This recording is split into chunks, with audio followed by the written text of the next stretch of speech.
obviously, any funeral in an Aboriginal community has a devastating impact. So whenever there's a death, it's felt right across the community.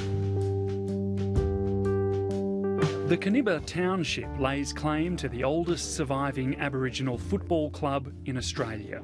It's produced a host of stars, none brighter than Brownlow medalist Gavin Wanganeen. The 1993 Brownlow medalist. Who led Essendon to a premiership flag in 1993. Today, another flag is at half-mast, as it is, we're told, more often than not. I did coach Canibba. It was 81, 82. We won the grand final in 82. Very sad to,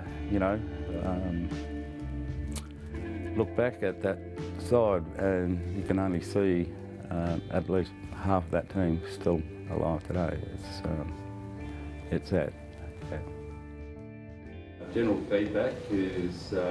Not all the deaths were due directly to alcohol. Still, Mick Haynes has been spurred into action.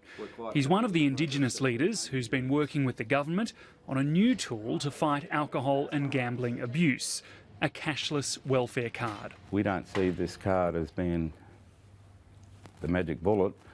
We see it as a possible circuit breaker in breaking the cycle of alcohol and drug abuse across our communities.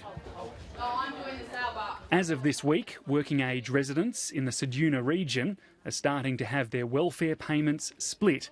20% of the payment will go into their account unrestricted, but 80% will go onto a card like this. Just like any other debit card, it can be used anywhere in Australia. Could I purchase that? But it won't work for cash, gambling or alcohol, as demonstrated by the Minister for Human Services. I'm hoping this won't work, because that's what it's been designed to do, is to not work at the bottle shop. So let me just give this a go.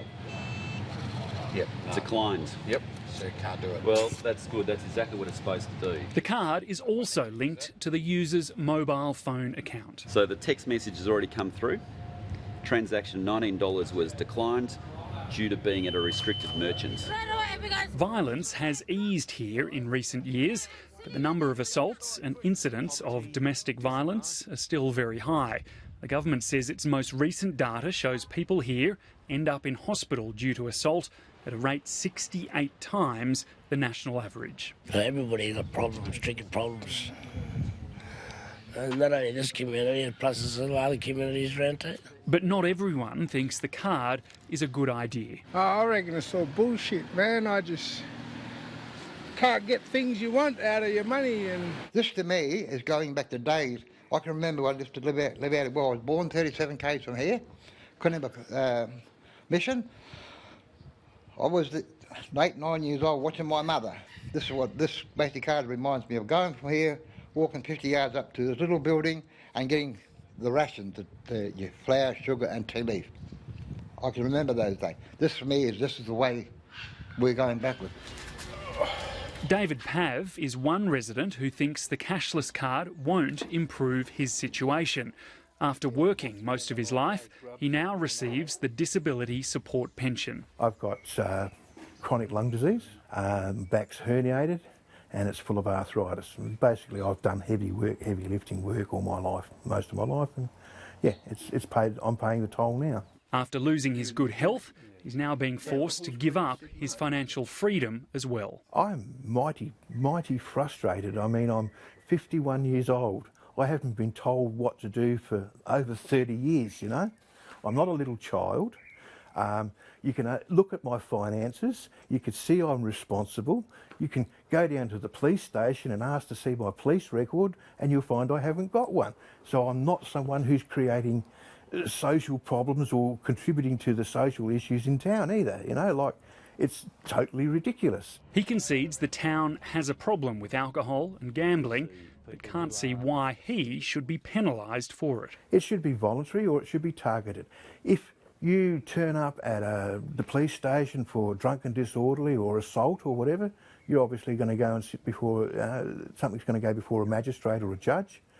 The judge will look at it and he can have a decision as to whether you need to be referred to the card or not. It shouldn't be mandatory for everybody. That's been tried before, and indeed in this community it's been targeted in the past, but only 67 people got captured, and meanwhile we had over 4,000 people go to the Sobering Up Centre. So clearly it wasn't doing the job. Walking around Ceduna during the day, it's hard to imagine that this little town has any problems at all. It's beautiful, but it does have problems, and they're very serious.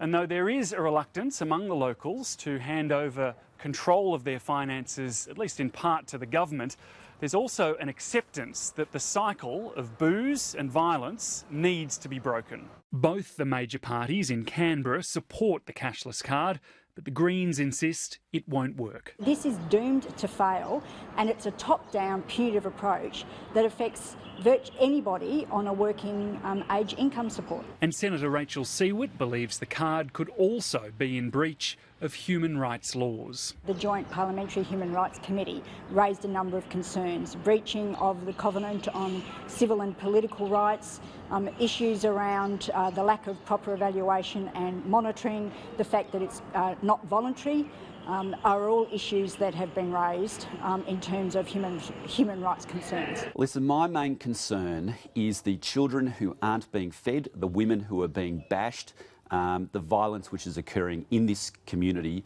because of welfare-fuelled alcohol abuse. The government is watching this trial and the others closely, with a view to rolling it out further if the evidence and potential for budget savings stacks up. Is there a savings application here as well? Some people think there is. This is costing us money at the moment. So to put the wraparound services that we require to make this trial as good as it can possibly be, it's unlikely that this trial will produce savings. And I think, again, all of that would have to be tested in terms of a broader application. But there's a potential for a broader application, but we just need to see the results of this trial and see whether or not what we think will happen, which is that people's lives will improve. We want to see out in that oval there all the younger kids coming up so that this club here can continue for another 100 years.